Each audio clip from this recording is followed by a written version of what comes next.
Howdy, and welcome to the Lost Rider podcast. It's an honor and privilege to address you in the capacity of an interviewer, reporter, and media member. Too many modern media outlets have forgone the integrity and responsibility required of credible information sources. What you will receive here are straightforward discussions with legislators, agency leaders, biologists, engineers, doctors, and countless other experts that have the answers to questions often circulated as kitchen table issues. The title Lost Rider may be thought of literally as well as in the metaphorical sense. While there has been the instance that I was momentarily a little turned around at night in a wilderness area, the idea of being a lost rider in life, well, that fits most folks at some time. These renderings are coming to you in the form of the 25-year-old radio program, The News from the Camp House. It still airs every Saturday morning at 6:30 a.m. Central Time on KULM 98.3 FM out of Columbus, Texas. The original intent was to relate outdoor topics to the general public.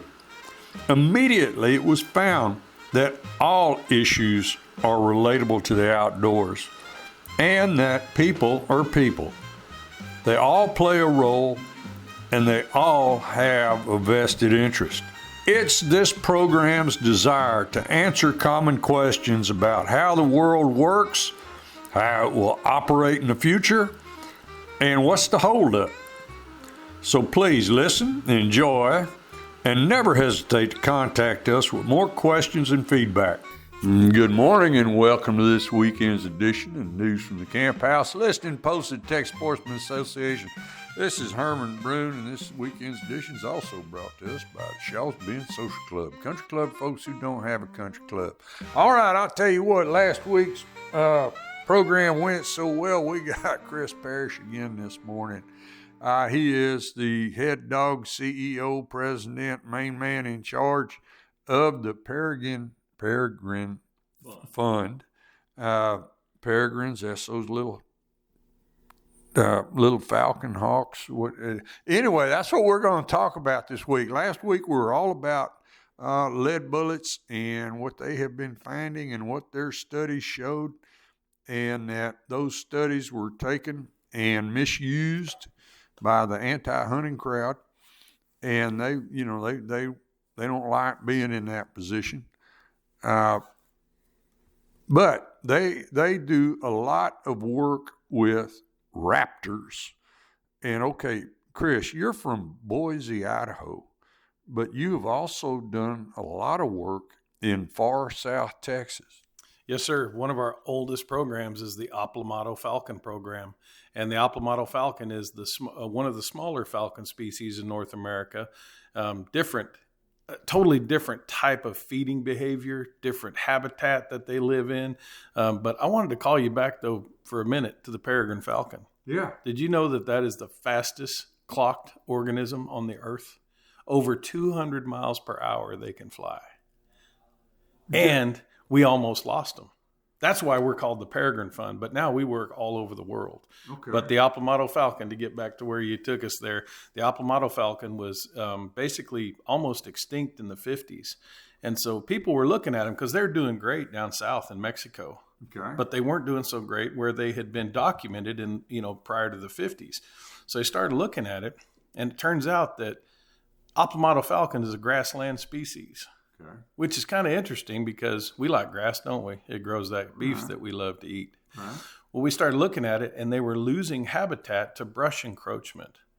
Because you know how it is in 10-year drought cycles, 100-year drought cycles. You might have had great grass in the beginning, and it might take it years to recover. But if it doesn't recover, it gets encroached upon and grown in and socked in with weesach and mesquite and things like that, which doesn't do well for that falcon.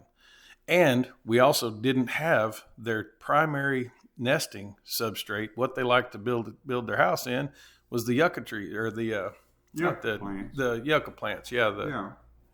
I forget anyway, I digress. Anyway, we didn't have a lot of that nesting substrate. So we experimented with putting up nest boxes that would protect these youngsters, just like a yucca would, with all those spines that come out of it, because you ever seen a coon crawl up a yucca? No. Well, we made nest boxes and found out that, hey, it wasn't just that the habitat wouldn't support them anymore, is that they lost their houses. So we put up these nest boxes, and it turns out they work really well. We had like 100% use of those nest boxes. And we thought, well, that's a start. Here's another thing we learned, and I know I'm jumping way ahead now. No, that's all right. Another thing we learned, with increased brush encroachment, it increased the number of great horned owls. Wow. Great horned owls will eat these young. If the young are out there when they fledge and they jump out of the nest, they're goofy, just like all the young critters are, right? Okay. The reason some people would look at that and say, well, they're not fit for survival. They were fit, but they're not fit. They didn't evolve with great horned owls. It was only because of the brush encroachment that brought owls and Aplomado falcons together. Okay. So now you decrease their homes available, you increase the predators and the danger out there. That kind of, in short, explains it. And so we started working through safe harbor agreements to protect landowners' rights when it comes to endangered species. And by working with them through safe harbor agreements, they get to work directly with us, and that gives them some protections against the fears of losing the rights to use their lands the way they see fit. I got you. So by working together with the landowners, we could help build more grasslands, which is good for cattle, and it's good for Aplomados. Okay. That's a story that hardly ever gets told. Well, the story there is that, you guys are hunters, and you're practicing conservation, and you do this data, and we were talking about this last week with the lead poisoning, that you guys go out and get all this data, and what you're actually trying to do is protect the hunters and the landowners before the anti-crowd gets there and uses this kind of data against them. If they come along and say, well, we've lost this one particular falcon down here, now we've got to shut down hunting in this area. Well, no, that's not what you want. You want to be able to work with the landowners and recreate the habitat environment that these birds always existed in before, like you said, the brush took over, which in our country, where my listeners are, we've seen the same thing. We've seen, when my dad was a boy, he said you could ride across country anywhere and there was no yopon brush. And that's hard for people to even imagine now, because our country is choked up with yopon brush. And, my dad said, no, that wasn't around when he was young. And what we've seen in my lifetime is a whole bunch of our country that is always choked up with yopon brush, and now it's clustered up with juniper cedar, and that used to not be there. Yeah. And so, all these changes, are going to change the environment a little bit, and they're going to change the way the critters behave, live, survive, behave, and all that stuff. So that's what y'all are saying is, before. The big point is, before the anti-crowd, before the people who are going to use the Endangered Species Act against landowners, y'all go help the landowners so that, let's one, clear out some of this brush, which everybody likes. Yeah. And then two, we're going to help out the species that are supposed to be here. If I hit it about right? You nailed it. That's it. Okay. And this is no different than our model of conservation anywhere in the world that we work. We work down in Panama in the Darien Gap, and we work with the Imbar and Wunan people down there.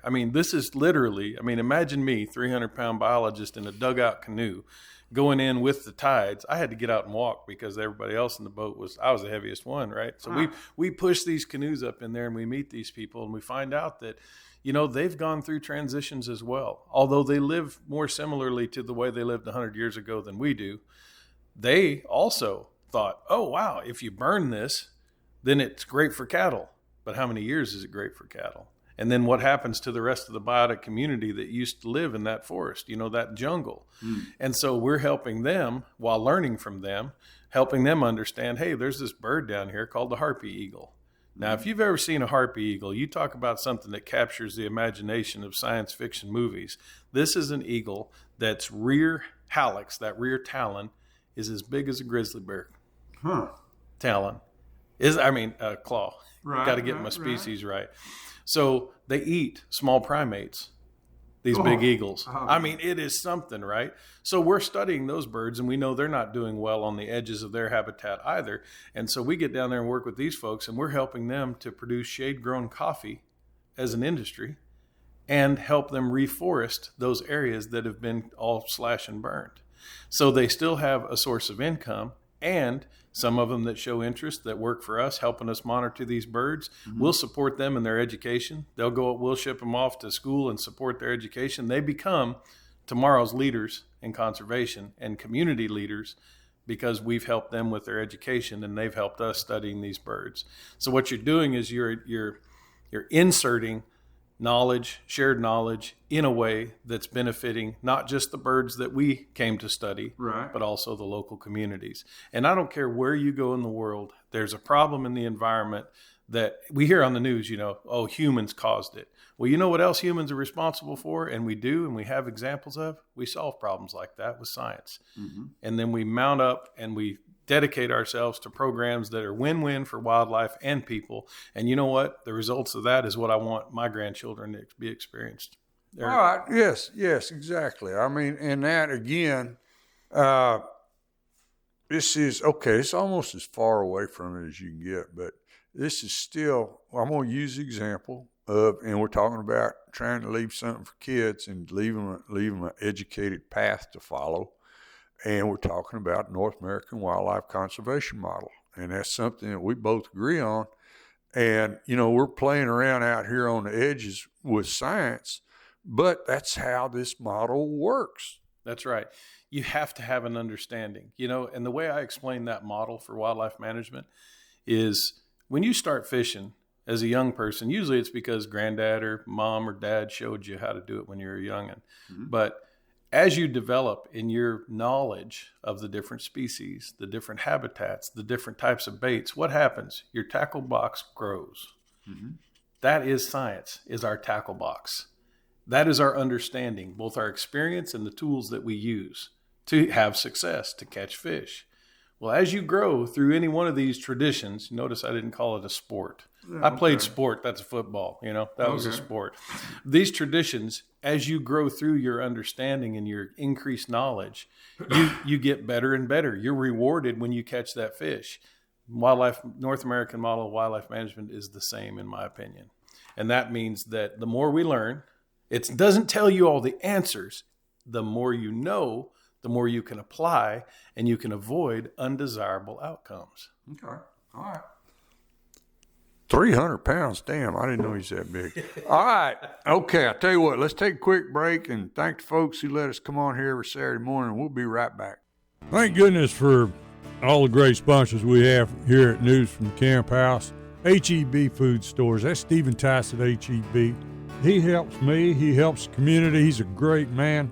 I'm so thankful HEB loosened him up, lets him go around and sponsor a few things. HEB's got all your food needs. It's the greatest food store we got here in Columbus. Thank goodness for HEB. First State Bank. You go over to the First State Bank, they'll take care of all your loans, all your deposits, your savings, anything you need. Bunch of great hometown people over there. You got Celia Tobias, John Pollock. Everybody over there is looking out for you. Miss Barbara Barta. It's a great bunch of folks at the First State Bank is also sponsoring News from the Camp House. First State Bank takes care of all my business. Baumgart Agency, Susan Baumgart at the Baumgart Agencies, her and Germania. She told me to plug Germania. Germania is an insurance that she likes everybody to know about. The Baumgart Agencies. Miss Susan and I are classmates, been classmates. She got me out of high school, sat right beside her, put us in alphabetical order where I could copy. And Susan Baumgart over at the Baumgart Agency taking care of all your insurance needs. Lyco Realty, one of the original sponsors of News from the Camp House. Lyco Realty, the oldest real estate company in the county, and for the last 3 years voted the favorite realtor in the county. Lyco Realty, that's Miss Kimberly Johnson. That's Crockett's granddaughter. More kinfolks and classmates and great people from Colorado County. People from Colorado County helping people from Colorado County. That's great. Oh, thank goodness for all these wonderful people come to me want to be sponsors for News from the Camp House. Good morning and welcome to the second half of this week's News from the Camp House. Tell you what, we're here this morning again with Chris Parish in charge of the Peregrine Fund. And we've talked in the last couple of weeks now, we've talked about lead poisoning, we've talked about habitat restoration, we've talked about everything they do. We have emphasized that these people are hunters, working with landowners, trying to keep everything running right. We've talked about North American Wildlife Conservation Model, how that plays a role in everything we do. And now, one of the things that we have really concentrated on that we both agree on is messaging. That, whenever we're out here visiting about this, it's all about messaging. And Chris is a hunter, and he understands that when you have a biologist, which Chris is a biologist, but if he stood up in front of a crowd and hammered them about climate change and the oceans rising, he would not have a listener in the audience. So it's about messaging. And you look at these things, and this is an example like the lead poisoning or the brush encroachment or any of those things, is when you have the physical evidence that is undeniable and you're looking at it and, you get it explained to you. It's a whole lot like the 13-inch antler regulation. Once they explained the biology behind that, it was irrefutable. It's like, oh, okay, well, yeah, we got to do something. So it's all in the messaging and getting a good message. Talk to people the way they understand it, and don't lord over people and try to hammer them with a message. Don't wear them out with endangered species and all that kind of stuff. Talk to people in a way that we all get it. We all get it. Yeah, for me, it goes back to something I learned and is actually, now that I'm getting older, it's more pronounced to me. Don't forget who you are and where you come from. And those people that are still there, yes, I've taken this deep dive into science and technology, but if I come back, like you said, using all the Latin names for species, it's like a different language. Mm-hmm. So just talk the same language and talk about what we've learned and share that knowledge and inspire people to take that new knowledge, think about it, and then solve the problem. We just did a video here a while back, and I don't know if I can plug that video on your radio show or not. It's on YouTube, so it's public. You can plug it. All right, we just can't see it. Yeah, we can't see it. Well, I think for the lead issue specifically, there's a movie we did called Let It Go. And again, right back to messaging. It's kind of cheeky to me, let it go, but whatever. It's on YouTube. Check it out, and you'll see. And at the end of that video, I say, it's not about just saving another endangered species, this lead issue. It's about having the ability as a society to understand the system, identify problems with foundational studies, i.e. science, and then most important is what you do with that knowledge. You apply that knowledge and you decide as a society, as a community, what is a desirable outcome? How do we want this landscape to be for our kids in the next generation? And then we work towards building programs that make that happen. I don't care what the issue is. And yes, I'm working on raptors and I'm working on lead, but mostly what I'm working on is us being more responsible, understanding systems, studying them so that we're giving the best chance for future generations so that they can do the same. Because there will be new challenges forever. There'll be new hot button issues. First it was DDT and eggshell thinning with peregrine falcons. We identified that was the problem. We bred over 4,000 of those birds. We put them back out in the landscape. It's one of the greatest conservation success stories of all time because we delisted a species. We took it off of that ESA. That's an example of what we're capable of. It doesn't mean that humans are bad. It means humans actually can understand systems, identify problems, and work together to make it a more fit place for all life. And that's pretty dang cool. All right. Well, yes, it's cool. We've kind of got a double-edged problem because one, we've got to sell these ideas to landowners and present it in such a fashion that they look at the evidence and can't say anything. Yeah, okay. This is obvious. Yes, we see this. And that pertains to whatever type of problem arises. One, you've got that challenge. The second part is, like we have said, you've got the anti-crowd that's going to take this evidence and they're going to run with it, and they're going to, they're going to go use it to their advantage and exploit the Endangered Species Act. And so we're sitting here fighting against a double-edged sword. Yes, sir. And I say to all of our fellow hunters out there who are knowledgeable about things like this, we got as much, if not more, work to do in the city centers where the people aren't people of the land, that don't use it, that weren't raised with it. We have to do that. So that's the other part of my job as a leader of a conservation organization. I get the billing to go talk to those people. And so you know what I talk about when I'm there? I talk about the value of to conservation that hunting and angling has. Right. I remind those people that the data we have, the conditions we have, I don't care if you're talking about deer, elk, or any other critters out there. You look at the impact of waters, artificial waters that we've done for livestock. Okay. That's helped support the biotic community, not just the deer and elk, but also all the birds that everybody cares about, right? So I think your point is well said, and I talk too dang much, but you have to get people to understand the full system, not just what they hear in the city centers from the groups that, take them for $35 a month and then they go out and beat people up in the legislature. That's not our style. That's their style. And we want to leave it to that, but we want them too to make informed decisions. All right. Yes. No, but it's like I said, it's a double-edged sword. You have to go out and you take anybody, whether it's a ranch kid or you go get some little city kid and you take them out fishing, you take them to the deer stand, you go ride them around in a four-wheeler. I'd much rather throw them on a horse, but any of them, and watch them just settle down and be real people. And that is innate in all of us. That's the innocence there. The world truly is their oyster. We hear that, but it's what they're exposed to. And it's human nature. I mean, why do so many people, millions of people now go to Yellowstone? Why do national parks so popular? Why are people are seeking that? They're seeking that nature. And as more and more of it becomes more and complex because of the growing populations and people living piled up on one another, I think it's innate. It's in all of us, whether we were raised that way or not. That nature, why I remember when I was growing up, it was Jim Fowler, Mutual of Omaha's Wild Kingdom, came on right before Disney every Sunday, right?